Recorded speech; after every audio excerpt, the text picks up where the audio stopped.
Have you ever wondered what makes flowers more than just a beautiful sight? Well, they are nature's reproductive hubs. Just like humans have organs dedicated to reproduction, plants do too, and in flowering plants, it's the flower. In this video, we are going to dive deep into the first stage of sexual reproduction in angiosperms, that is pre-fertilization events, starting with the male side of the story, the stamen, Microsporangium, and pollen grain. Let's begin with the stamen, the male reproductive organ of a flower. Each stamen typically consists of two parts. One is the filament, a slender stalk, and the anther, a bilobe structure at the top. The anther is where the magic of pollen formation happens. Did you know that each anther contains 4 pollen sacs or microsporangia? These sacs are the birthplace of pollen grains, which are the male gametes. In this figure, the anther is the yellow, oval-shaped structure at the top. It's where pollen grains are made. Think of it as a tiny factory producing the male gametes needed for reproduction. Inside the anther are tiny sacs called microsporangia, where pollen develops. The filament is the thin stalk that holds the anther up. Its job is to position the anther so that pollen can be easily transferred either by wind, insects, or other pollinators. Together, the filament and anther form the stamen. Inside the anther, each microsporangium functions like a microscopic factory. The 4 microsporangia are arranged in a bilobed fashion, 2 on each lobe. When we take a cross-section of an anther, we see that each microsporangium is surrounded by 4 distinct wall layers, and those are the epidermis, which is the outer protective layer, the endothecium, which helps in dehiscence, the middle layers, which act as a temporary and protective layer, and the tapetum, the innermost layer that nourishes the developing pollen.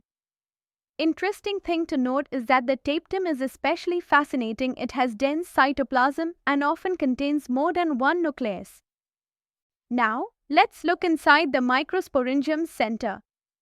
Here lies the sporogenous tissue compact cells that are destined to form pollen. Each of these cells becomes a pollen mother cell or microspore mother cell, MMC.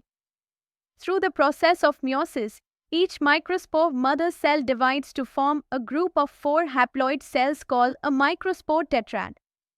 This process is called microsporogenesis.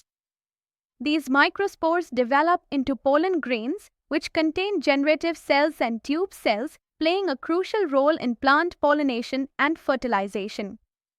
Microsporogenesis is essential for maintaining plant species and their genetic diversity. As the anther matures, the tetrads separate and form pollen grains, which is the male gametophytes. Under a microscope, they appear as tiny, spherical grains around 25 to 50 micrometers in diameter. Each pollen grain has 2 walls, the outer exine made of sporopollenin, one of the toughest natural substances, and the inner intine, made of cellulose and pectin. Exine has openings called germ pores where pollen tubes will emerge during germination. A mature pollen grain contains 2 cells, a large vegetative cell and a small generative cell. It all begins with the pollen mother cell at the top. This large, diploid cell has a prominent nucleus and is found within the microsporangium of the anther. Its job is to divide and give rise to microspores. Through meiosis, it forms a group of 4 haploid cells arranged in a cluster. This is called a microspore tetrad, the second stage shown in the diagram. Next, each individual microspore in the tetrad separates and develops on its own. As it matures, it undergoes changes internally. One of the key steps is the development of a 2-cell structure, a larger vegetative cell and a smaller generative cell. You can see this clearly in the 3rd and 4th stages of the diagram. The vegetative cell has abundant cytoplasm and forms most of the pollen grain, while the generative cell floats inside it like a small nucleus within a cell. Not all pollen grains last long. For instance, in crops like wheat and rice, viability may be lost within 30 minutes. while others like legume or solanaceous plants can stay viable for months. Fortunately, science has found ways to store pollen at -196 degrees Celsius in liquid nitrogen, creating pollen banks for crop breeding. Fascinating, right? Pollen grains are rich in nutrients. It has become a fashion in recent years to use pollen tablets as food supplements. Pollen consumption has been claimed to increase the performance of athletes and racehorses. Why is all this important?